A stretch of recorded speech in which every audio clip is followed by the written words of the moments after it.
let's make you a great chess player. I will give you 10 tips and tricks that will make you seem like a god to other beginners. These 10 tips and tricks are all good in themselves, but when you combine them, they form a coherent strategy that will allow you to beat other beginners consistently. With that said, if you are short of time or very impatient, I would suggest go to tip number 5 and tip number 10, as those are the most important standalone tips.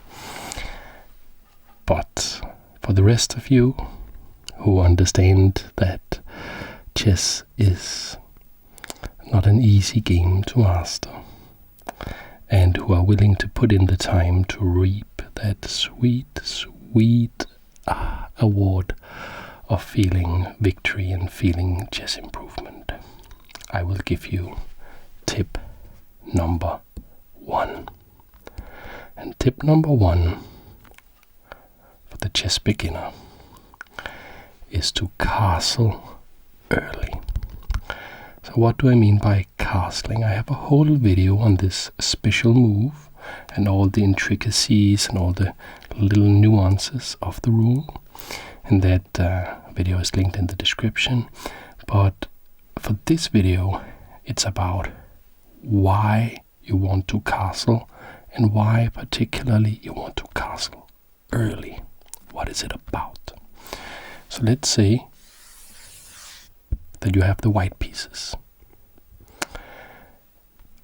If you want to castle early, which side is best to do it to? The king side, because you have only 2 pieces in the way. So you could play moves like pawn to e4, knight to f3, bishop c4. These are the kind of moves that you would very often play in many openings. And then castle. So this is how you would get to it.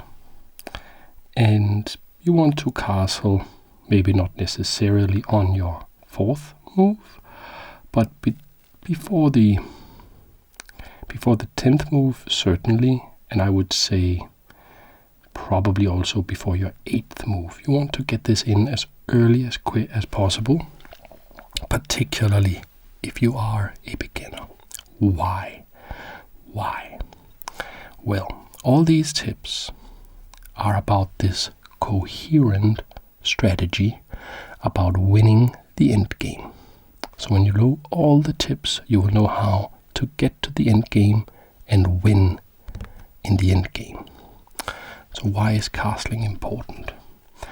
Well, simply put, castling early makes it hard for your opponent to checkmate you. So there are all these pieces in chess. They do all these different things, and there are all these things to think about. So let's make it as easy as possible. One way to make it easy is to get the king to safety. When the king is in the side of the board, he can be attacked from a 90-degree angle. Compare that to in the middle of the board, where he can be attacked from an 180-degree angle. So already the king is much safer. So you're making it hard for your opponent to beat you, to checkmate you. You're prolonging the game. Also, you castle early so that you will not have moved the pawns in front of the king. Your opponent will not have had time to attack these pawns and force you to move them in some way. And that means that they are now flexible. They serve as this wall of the castle towards the king, but also maybe your opponent is attacking you somehow, some way, and they are flexible. They can say, go away. Or maybe your opponent has created some sort of weird checkmating attack here, somehow, some way, and maybe you want your knight to jump somewhere else. You need that for some attacking purposes, so you don't want to leave this square unguarded, so they could come in with check. And when the pawns are flexible, you can sort of react in different ways depending on what the position calls for. So you want to castle early so as not to get checkmated quickly, so that you can prolong the game, so that you can win in the end game using all the other tips and tricks that I am going to show you. Castle early. That is the first one. Now, let's get to tip number 2. For tip number 2, we will go to Arrakis, the planet Dune. And in the novel Dune, they say he who controls the spice control the universe. And in chess we can say whoever controls the center controls the board. So tip number 2, listen closely, understand this. Tip number 2 is play in the center. Those 4 center squares you see here are of vital importance to our long-term plan about winning the end game. So what does it mean to play in the center? So we talked a little bit about these pawns here when we were talking about castling. So you don't want to start by moving these pawns here. They don't control the center. There are openings with this, but that's not what you want to do as a beginner. You want to keep the pawns on the side. You want to keep them back, particularly on the side that you want to castle to. That's number 1. So instead you open up with the pawn to d4, or with the pawn to e4, whatever you like. I recommend choosing one of them, and whenever you're white, you just do that every time. So you occupy a square in the center. And then you put all the other pieces in a way so that they control the center. For instance, you can put a knight here, and you can put a knight here. So this knight controls this square, and controls this square. And this knight controls this square, and this square. So between them, they control, all the 4 center squares.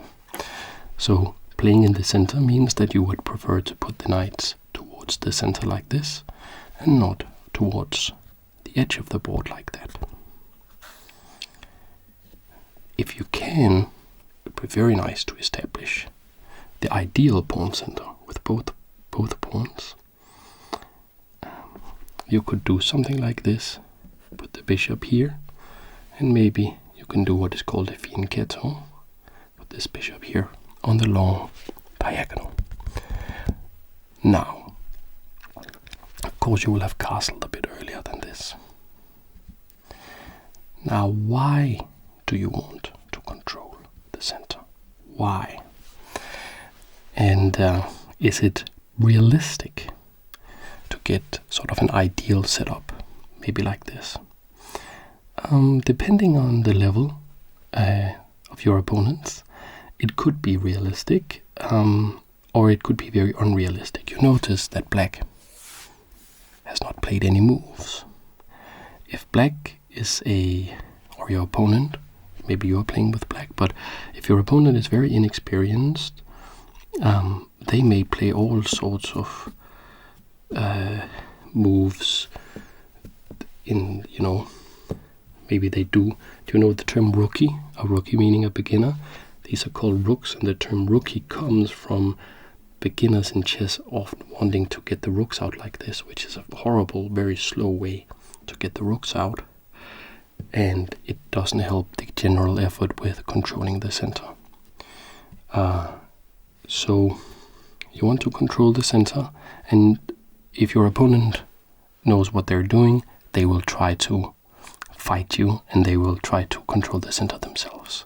So as you get deeper into chess and you play more experienced opponents, you will notice that the opening phase of the game is almost exclusively about who can control the center, who will win that battle. And if you win that battle, if you understand that that is what you're going for, you will have a huge advantage. But why? Why do you want to control the center? How can you control the entire chessboard by controlling the center? Now let's think logistically about this. Let's imagine that the chessboard is some metropolis somewhere. Maybe not a huge one like Tokyo, but maybe like Stockholm or something, 2 million people or something. If you are taking public transport from one place, let's say you live in the city, from one place to another, what is the most likely place that you will have to go through? Well, that would be the central station, right? And let's say that I'm playing black and you have established this very, very good, I just put the knight back and forth a bunch of times. I don't know how I got in this position, but let's say I'm here and I want to attack the king. Now, that's tough for me, because let's say maybe I put the bishop here. Say, okay, I can attack here, maybe I can do like something like this, like I showed before. Well, you control the center, you can shut that down very easily. In general, it is very hard for me when you control the center. It's very hard for me to work around. You see that logistically, if I have to get a piece from one side of the board to the other side of the board, it's very hard if I can't pass through the center. So you will make your life much easier, you will make yourself much harder to attack, and you will make your attack much easier to execute when you control the center, play in the center, play towards the center. That is tip number 2. Now, let's go to the next tip. And I hope you're having a good time. And if you're new on the channel and you're thinking, there is a way he speaks is a little strange. It's because this is an ASMR channel, HSMR, we call it, me and the regulars on the channel. And it's supposed to be relaxing. It's supposed to help you be relaxed, combat anxiety, help you sleep maybe. So that's why I speak like this. Also, I just like to relax. That's a different thing entirely. Okay, tip number 3. So tip number 3. It says quite simply, use all your pieces. This is an army. It's an army, and if you go to war, this is a war game. If you go to war, don't just bring 2 or 3 soldiers. Don't do that. Bring the entire army. So many people start with something called the wayward queen attack. They go e4, opponent plays e5. They play queen here, attacks this, maybe opponent defends that, and then bishop here, and they are hoping for this checkmate here. Okay? And you can lose to this, of course, if you play here. The scholar's mate. So you lose the game. But you don't have to fall into this trap. And if you are trying this against your opponent and they play here now, oh, that's annoying. Now you can't do it. You have to go back. But I still have a threat here. Now they go here. And what's happening is, I believe the theoretical move is here. To renew the thread here. What's happening here is that you're losing time. You are playing with the queen many moves. Like you put out the queen too early, now you waste all these moves and you only have these two soldiers developed. While your opponent is putting more and more pieces into play, developing the army, getting them out of the barracks, getting them out of their beds and getting them into good battle formation. So you want to use all your pieces. You want to play the opening part of the game in such a way that you will utilize your entire strength. And there is a very, very nice, easy tip or trick to do that. So you don't have to spend so much time wondering about how you're going to do it. The way you do it is you make a simple rule for yourself. And the simple rule is, do not move the same piece twice until you have at least castled your king, but preferably don't move the same piece for a second time. Don't move the same piece twice until you have moved all of your pieces. Unless, of course, there is a very good reason. What could be a very good reason? Let's say you have played something like this. Good idea to start with the knight. And maybe your opponent doesn't know that you're supposed to play in the center. You know, so you happily develop this knight. And now they go here. And you think, well, I could develop this bishop. Now I'm getting ready to castle. It's very nice. So maybe you reached a position like this. You're ready to castle. You feel very good about yourself. You're following the principles. And maybe they attack your knight like this. So rules are meant to be broken. The rule that you should not move the same piece twice is not an absolute rule. Don't move the same piece twice unless you have a very good reason. So here, of course, you want to move the knight because you don't want it to be captured for just a pawn. Maybe they don't do this. Maybe they do this. Then I can show you a different reason that you may want to consider to move the same piece twice in the opening. For a while now, this pawn you've been able to capture it. And that's generally good. You generally want to capture material, as we call it. We call capturing pieces, we call that winning material, and there are tips and tricks about that later. So that is something you may consider. If it's a pawn and you are unsure about the complications, sometimes it's good to just hold back and develop all the pieces, because it could be a trap, or your knight could be the piece that you capture something with on the opponent's part of the board. It could maybe be hard for it to get back. So think about it. Think that, of course, I want to capture maybe the piece, but what is the cost? Here, of course, it's obvious that now you are also attacking this with this, and it's very good, and it's a very good move. But very often it will not be obvious. And if you're not sure,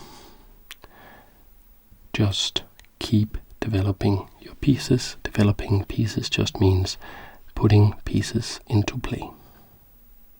Okay? So don't move the same piece twice unless you have a very good reason. Okay. That is tip number 3. Now, let's get to tip number 4. Tip number 4. For tip number 4, we have to travel back to the 1700s. guy Philidor, who was a Frenchman, the greatest player of his time, and he had what was at the time a completely new insight into chess. And his insight was he formulated in a phrase that is now considered a classic and immortal phrase in chess: pawns, these guys, are the soul of chess. So be good friends with your pawns and figure out how to make them work together. And then you will have a much easier time navigating the chessboard. So let's get concrete about that. Tip number 4. Learn how to use pawn chains. Pawn chains are chain of pawns. So what do I mean by that? So you know that pawns, they move forward. Like that. Okay? But they capture diagonally. Like that. And that means that it's very easy to have them protect each other. Because you move this one forward. Now it's protected by its two friends. So maybe you think it's a good idea to just move every other pawn one square forward. That would create an enormous pawn chain over the board. And the reason that you really don't want to do this is that there are two colors on the chessboard: the light squares and the dark squares. And if you put all the pawns on one color complex, the rest of the other color complex becomes quite weak. Now it's very tough for you to protect these light squares. And let's say that your opponent successfully somehow traded your light squared bishop for their light square bishop. Now it's very tough for you to control the light squares. So that's why you don't just make what would otherwise be a very, very impressive pawn chain. You don't do that. But you are interested in, for instance, making the fianchetto position here. Maybe that's a part of an effort to castle. You get the bishop on the long diagonal here, the longest diagonal it can be. You have this little pawn chain here. And then maybe you have something like this going on. So now you don't have all the pawns in the same color complex, but they are working together. Can you see that? And you are gaining space, so you have places to put your pieces, maybe like this, and you're maybe trying to extend your pawn chain like this. So one reason for understanding the pawn chains and having them work together is that's how you make pawns effective. That's one reason. But the other reason is more psychological. It's quite interesting. In chess, you will hear the greats. You will hear Magnus Carlsen or Kasparov or Praggnanandhaa or something.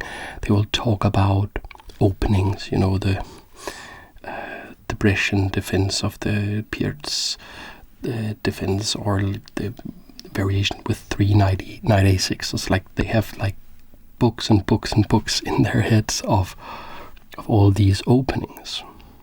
That's one part of chess. But then sometimes you'll hear them talk about structures. They will say, oh, I got the Maroczy bind, or I got the Carlsbad structure, or something like that.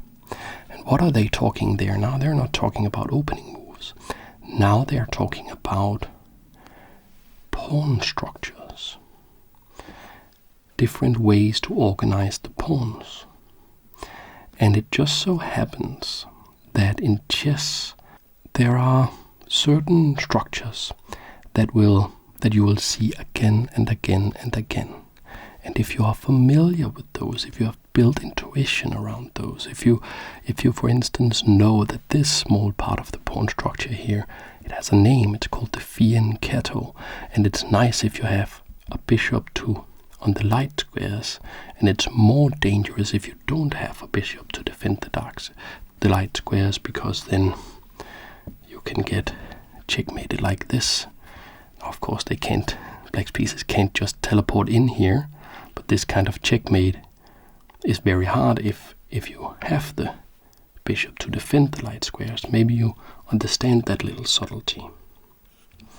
And you can so be aware when you play of pawn chains, have the pawns defend each other, and just build intuition.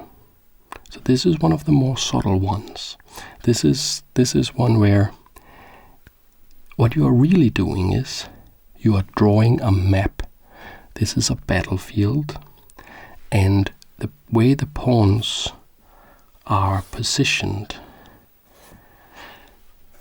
like this maybe, what's really happening here is that you have drawn the map of the battlefield.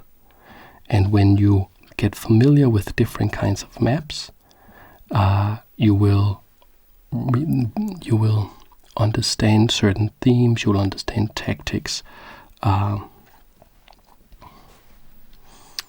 much easier. So pawn chains is about understanding and drawing the map of the battlefield. Now, let's get to maybe the biggest tip, maybe the most important trick in all of chess. Are you ready? Are you ready for the one that by itself can win you so many games? So we are of course developing a strategy. But for tip number 5, we are talking about tactics. And tip number 5 is learn the fundamental chess tactics. There are only 3 of them.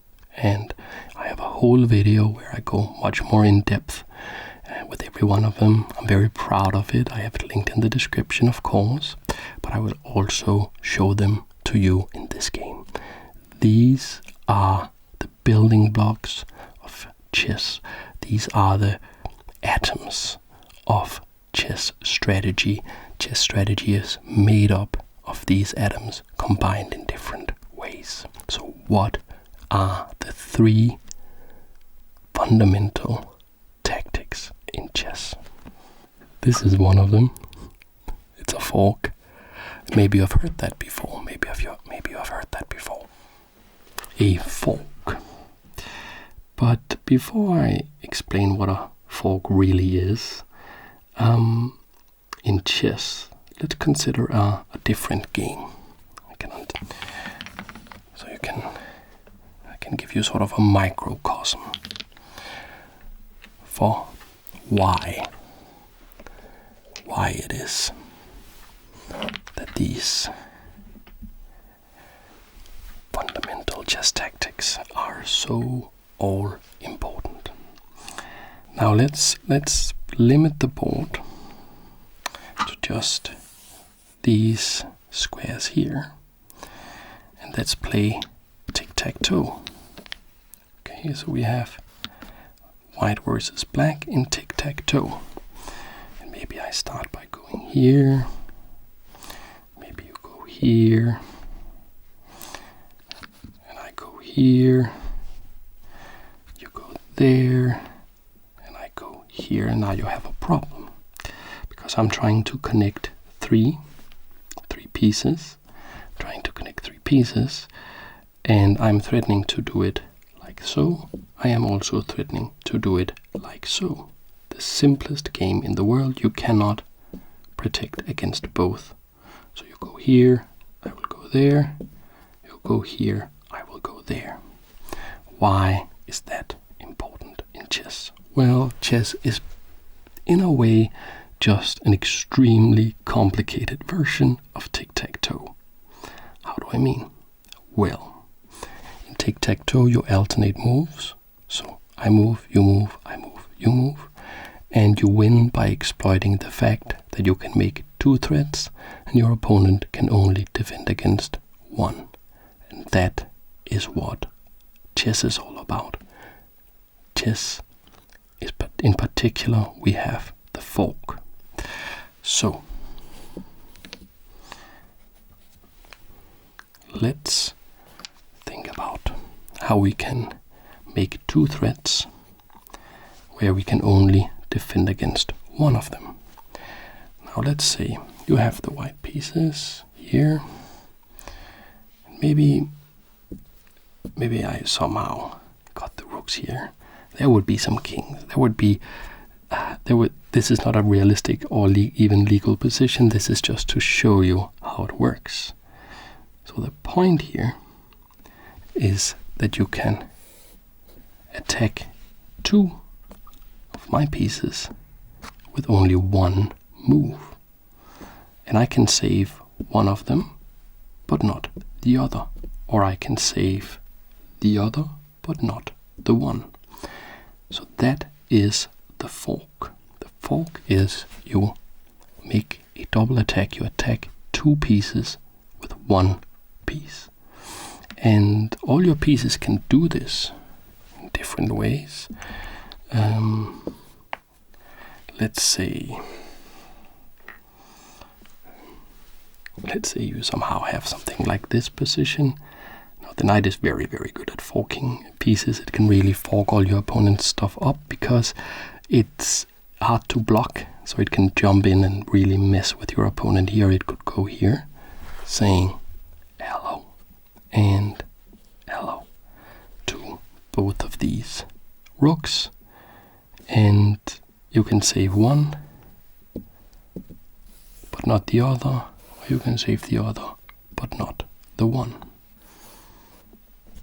Of course, the queen is good for creating forks as well, particularly because you could have a position where the pieces are very, very distant, very, very far apart. Maybe your opponent goes here to attack the queen, and you can attack diagonally also. So are forks just all you want to do? Are you winning the game as soon as you spot a fork? No, it's not that simple. Chess is not a simple game. For instance, in this particular position, the rooks could now move so that they protect each other. So understanding the forks and understanding that it can gain you a huge advantage, but it may be defensible when you fork your opponent's pieces, is one of the absolute main concepts in chess. Now, that's the first fundamental chess tactic. There are 2 more. So let's set up the pieces. Now the next tactic that I'm going to show you is called the pin. What is that about? What is that about? Now let's say that we have a game like this. e4, e5, knight f3, d6, maybe knight c3, and bishop g4. What is this bishop doing here? One thing, it's attacking the knight. It can come in and capture the knight. We're not very concerned with that. The knight is defended both by the queen and by the pawn. Okay. But there is a tension here. We would say that the bishop here pins the knight to the queen, because if we tried for something like this, maybe, we have a problem. Because as soon as the knight moves, the queen is lost. So with the pins, bishops are particularly good at pins, but rooks and queens are also good for pins. Pawns can't pin the stuff, and knights can't, but the other pieces can't. Kings, of course, can't either. But now this is very smart, because you don't have to capture. Your opponent does not have to capture this. Okay, does not have to capture this. So we control this knight. Now maybe you can move this knight if you have a checkmate. That's why we call this a relative pin. Whereas if we had something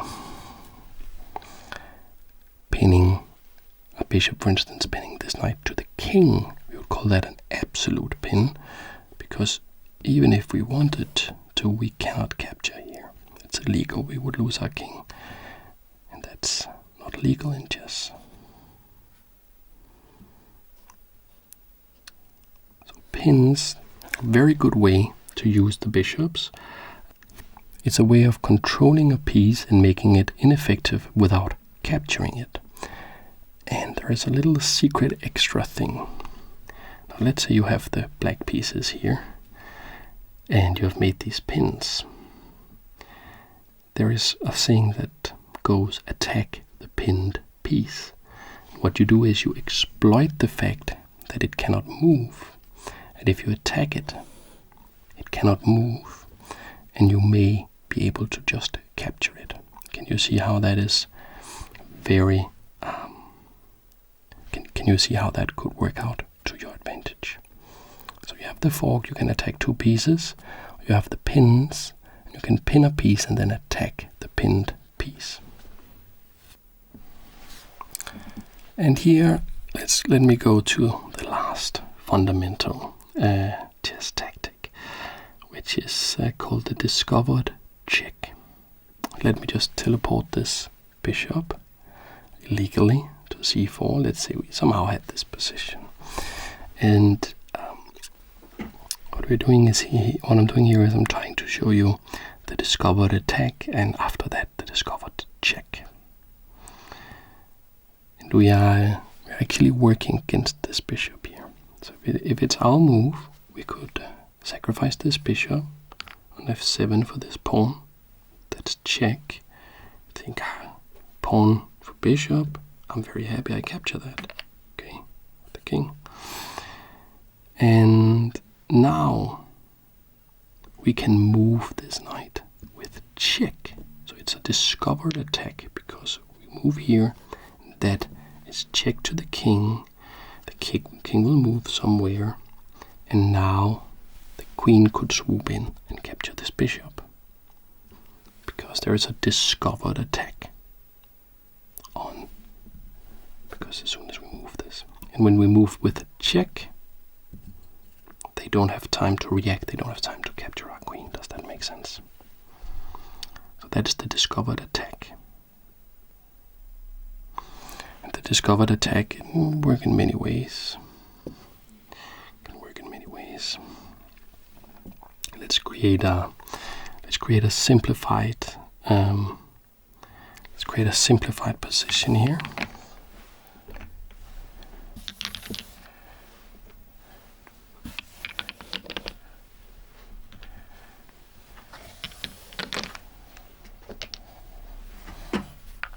So let's maybe say we have a rook here, king here, maybe a bishop here, put a knight here, put this pawn here just to make this work. Okay, so here, if it's white to move, we can move the king, and then we discover this threat against the knight. I put the pawn here so it can't get out of it with check. We'll just capture it, and we can we gain two moves for the price of one in a way. Because what's happening here is this rook, it's like we moved it to attack the knight, but it was already there. And we moved this king to attack the bishop. So now again, we are using the concept of making two threats, and the opponent can only respond to one of them. And that is how we are going to capture their pieces. We're going to show you how we will use capturing the pieces, by the way, to really win the game in a later tip. Lastly, let me just show you the discovered check, which is the same concept, except that you are not discovering an attack, you're discovering a check. So here I can make the same move, but now it's even more powerful because it is check. Unfortunately, in this position, we don't actually get to capture this bishop because they can interpose it. They can, and then what do we know then? Now it's a pin here. What do we want to do? We want to attack the pinned piece. So let me just conjure up another pawn here so that we can go here and attack the pinned piece. This is just a simplified way of showing you how these tactics work and how they can combine to make different patterns. So in this position here, we first used a discovered check to the king. We are going to capture the bishop, so they voluntarily go into a pin, and then we attack the pinned piece, exploiting the fact that it can't move, and we can capture it either with the pawn or with the rook. So those are the fundamental tactics in chess. Let's reset the board again. I love doing that. Now we get to tip number 6. Tip number 6. This is a bit of a psychological one again. It's about making it easy for yourself. And this is, you will hear this on many popular channels, YouTube chess channels as well. They will say this a lot because it is so important. Tip number 6 is simply look for checks, captures, and threats in that order. So what does that mean? Okay, let me just give you a sample position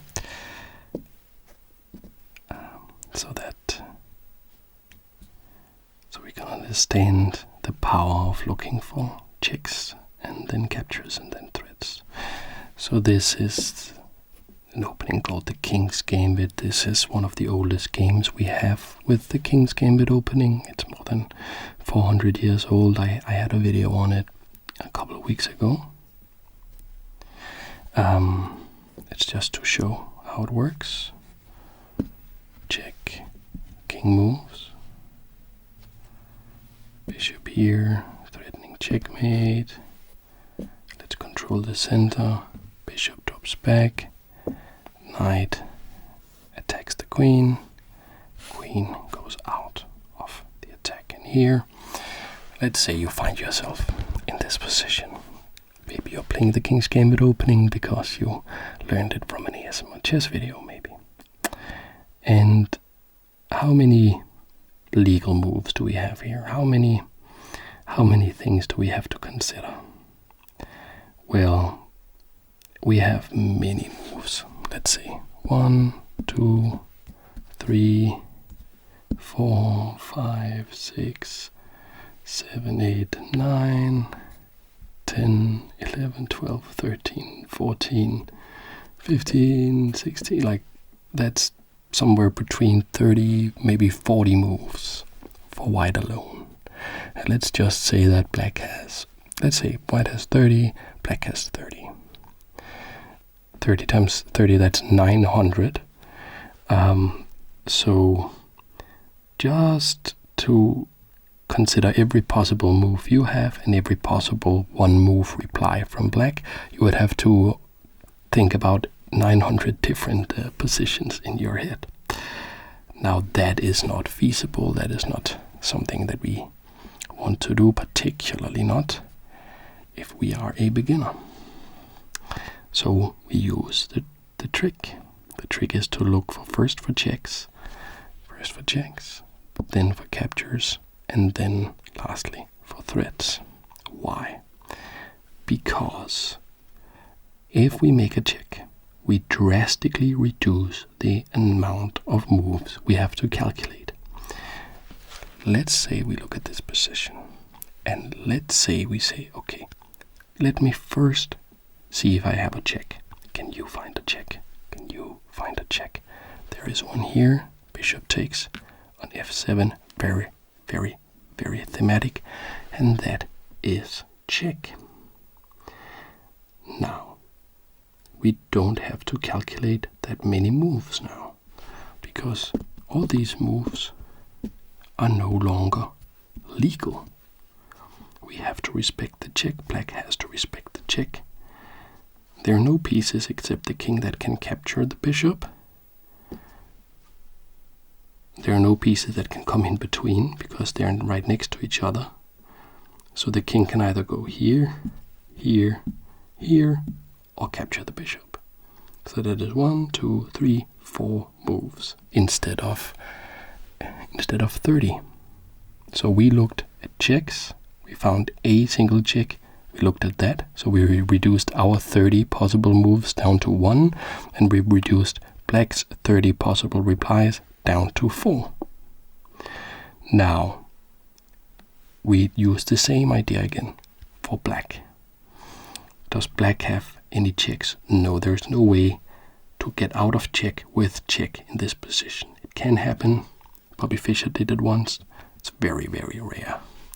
So there's no way to get out of check by giving a check in this position. So we can't give. So we go from checks, then we go to the next one, which is captures. That's the next one. So instead of looking at this, instead of looking at this, we first look at captures. That's the only capture that black has available. Okay, we go back to white now. This is our move. Do we have any checks? We do. We have 2. And what are they? This knight can check here, check. And it can check here. So let's look at them. If we make this check, we see, can we throw a check right back at white? No.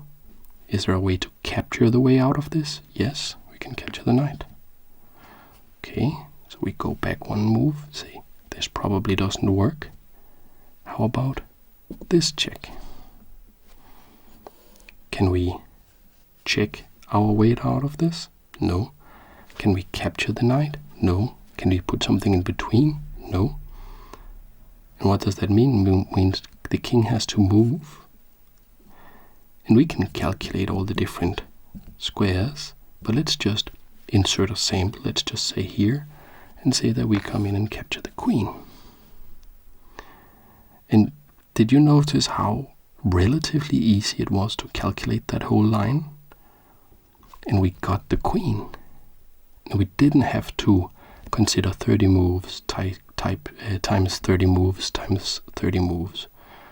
We considered one move times 4 moves, but we actually reduced that down to 1. And then we considered 2 moves. And then we figured out that it actually doesn't matter where black is going. So we didn't calculate. We calculated maybe less than 10 moves to see quite far ahead in the game. And that is why you look for first checks, because that's the most forcing. It forces the opponent to limit their possible responses the most.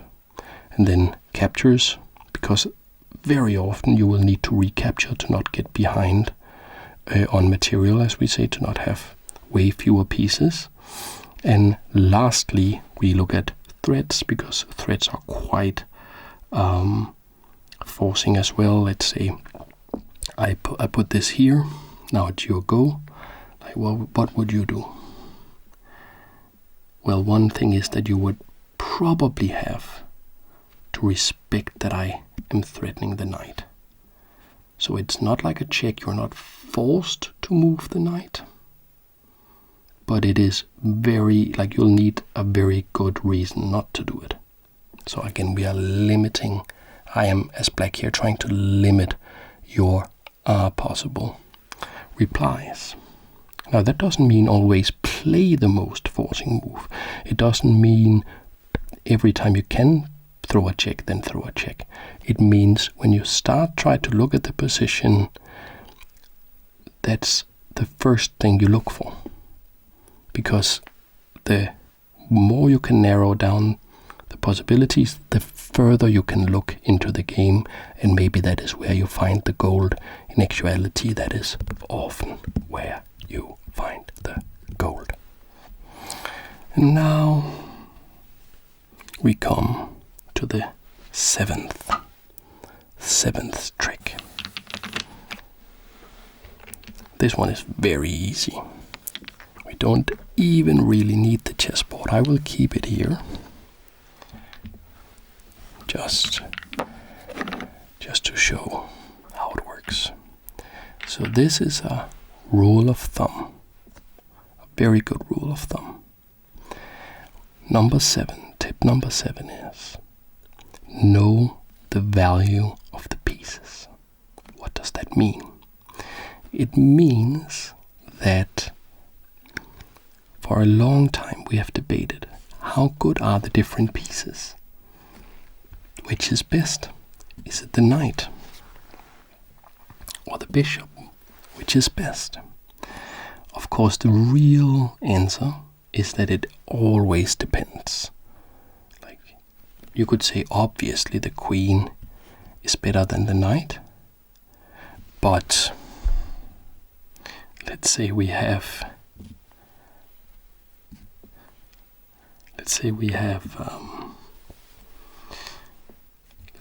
this position here. Okay. So let's say we have this position here. And I'm just showing, I don't expect you to memorize this or anything. It's just to show that it all depends how good the different pieces are. So it's called a smothered mate check. I can't go here because that's checkmate. So I go here, check, only one move. Now here, check, that's a double check. So I can't capture. I'm still in check from the queen. Can't go here, that's checkmate. So I go here. Now, in this position, what is worth more?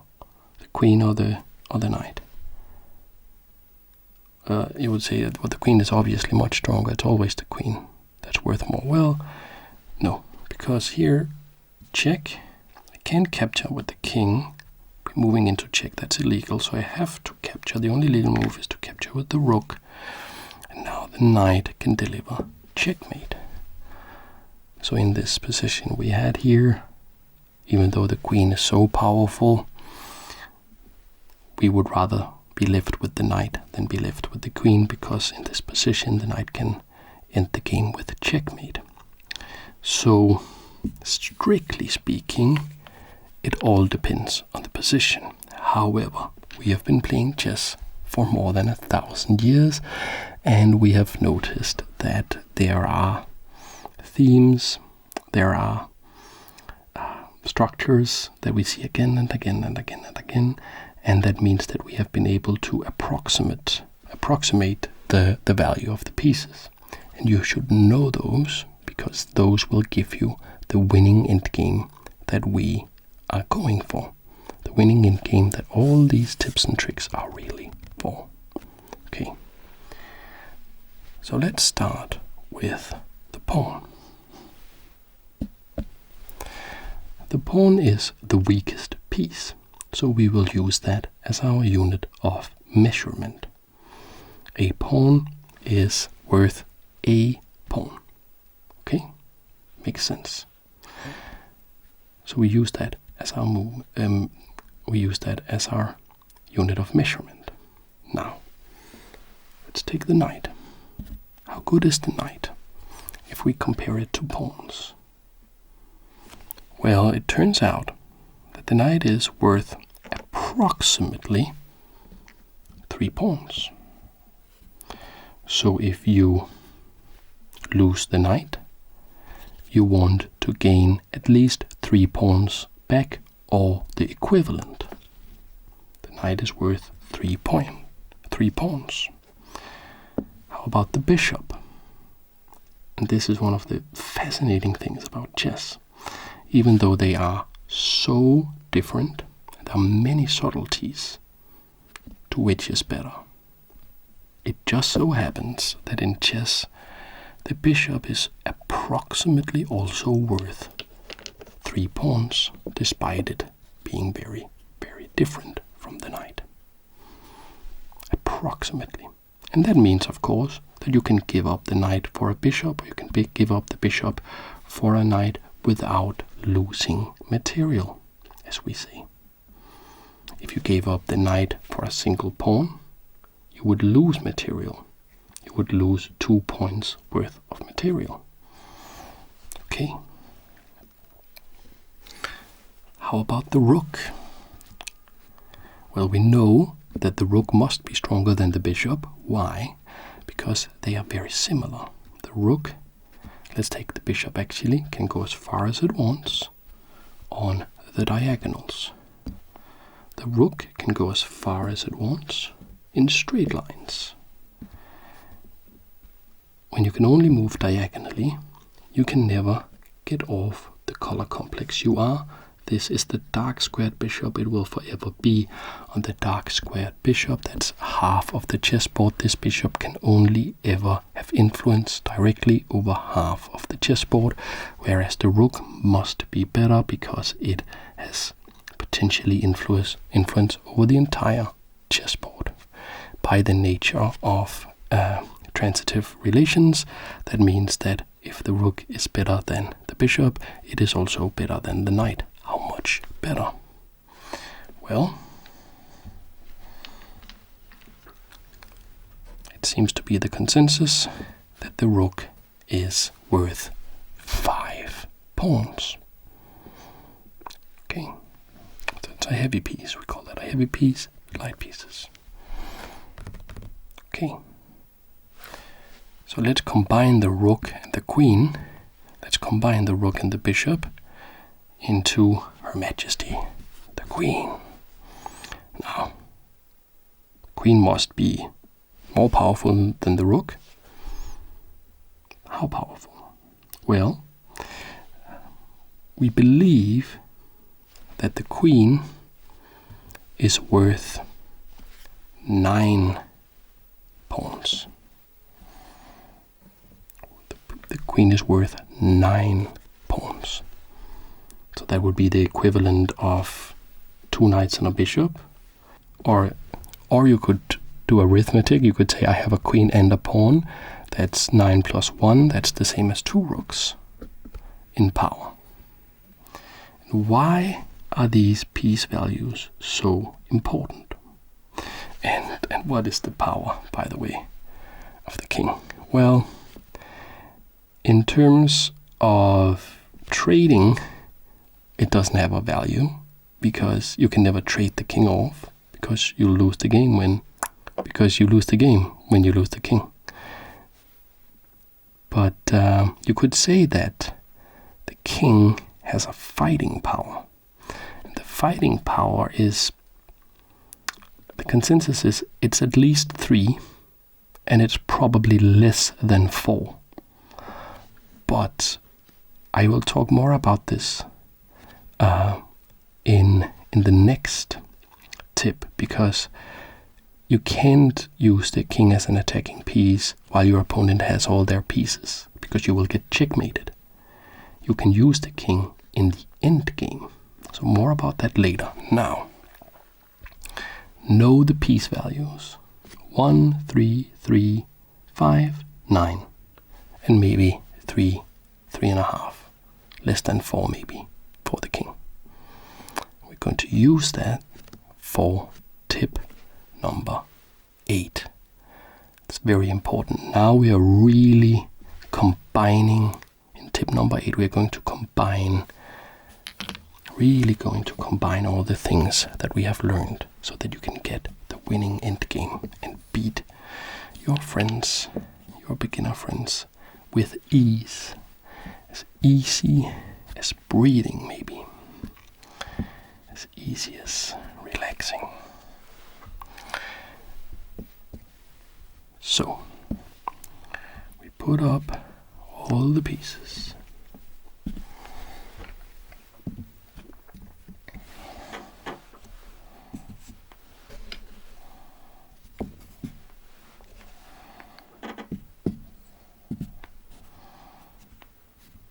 And then we are ready for tip number 8. What is tip number 8? I hear you say.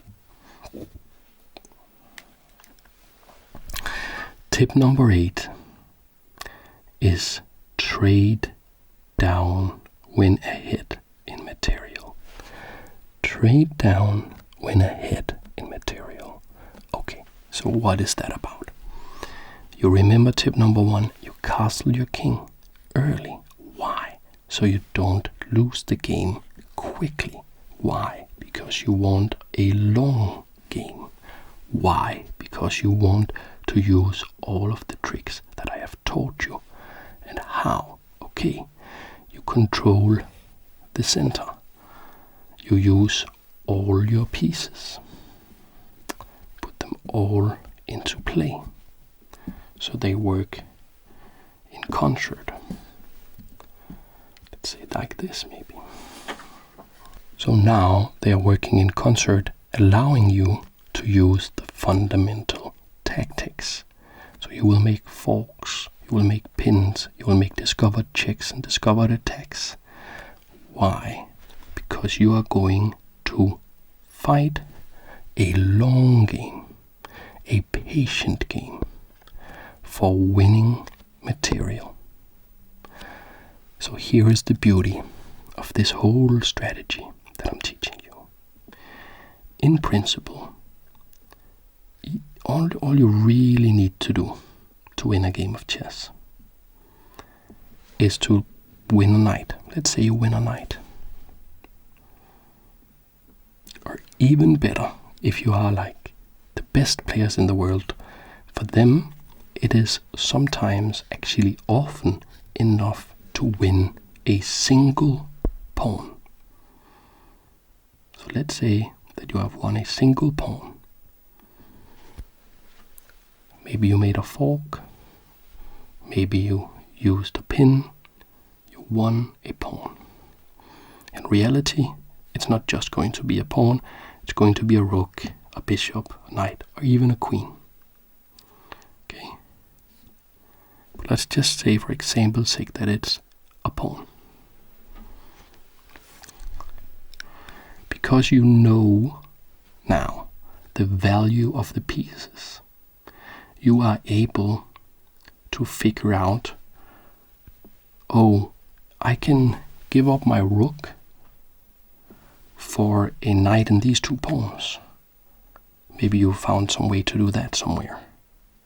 I capture the knight, they recapture, and now there are 2 pawns are hanging, I can pick those up. And you're okay with that. That's an equal trade. You're not going down material, you're still up a pawn. Why is that so significant? Well, you just keep doing that. Make equal trades. You know that you can trade a bishop for a knight. Or a knight for a bishop. You could trade queens. You could trade this your rook for that rook. You could trade these for 2 pawns and this bishop for this rook. You could trade this knight for this bishop. You could trade these 2 pawns. You could trade these 2 pawns. These 2 pawns. These 2 pawns. These 2 pawns.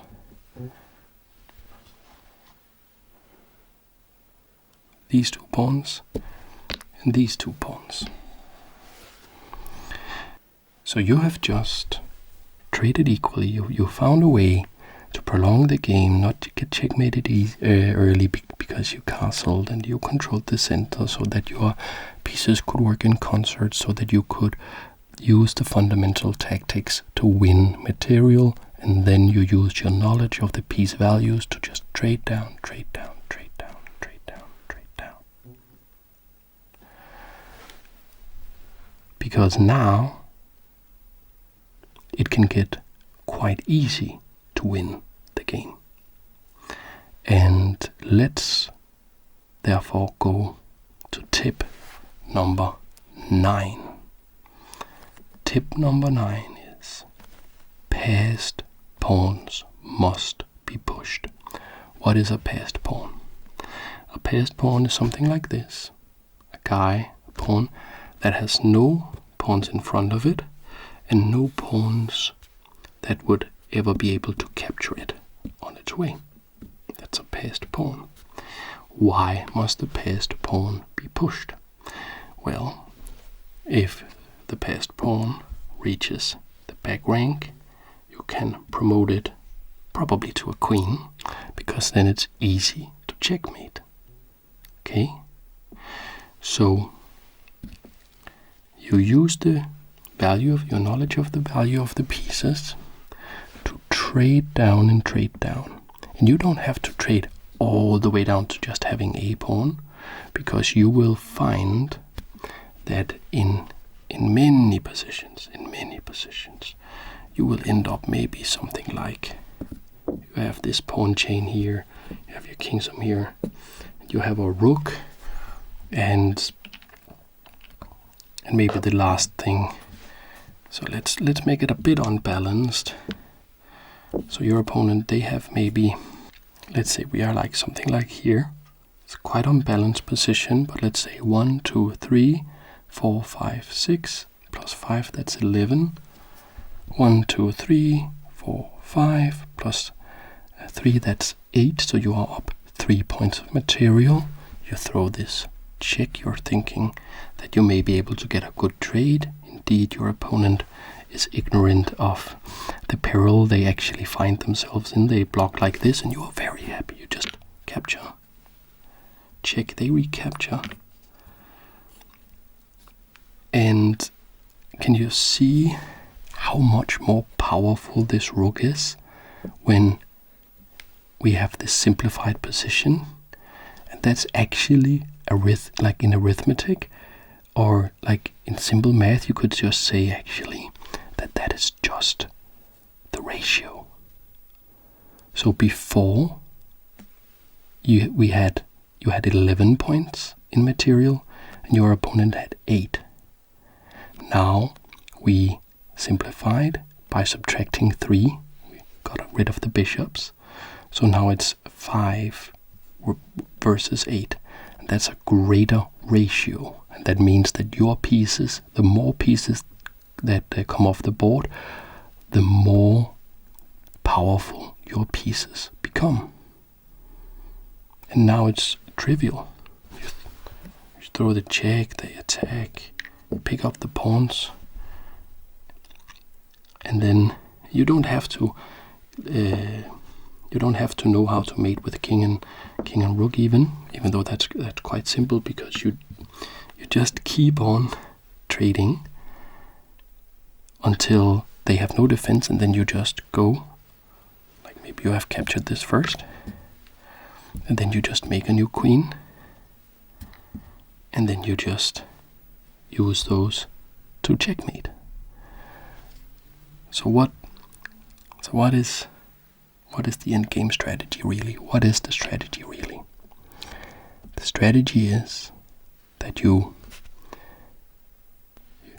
castle early, you control the center, you develop all your pieces, you use the pawn chains and understand how a map of the battlefield is drawn through the pawns, and then you use the fundamental chess tactics. Then you look for checks, captures, and threats to make it easier for you to calculate, so you can use the fundamental chess tactics. Then you use your knowledge of the piece values to know when you are ahead in material and when you can trade down. And then you get down to a situation where you have an endgame, where you can push the passed pawns and make a new queen. And that is going to win you the game. So that is 9. That's 9 tips and tricks. What is the 10th? What is the most important one that I have saved for last? Let's get rid of the pieces here. Let's get rid of the pieces. This one, this is a big one. Here we are. Tip number 10. Trick number 10.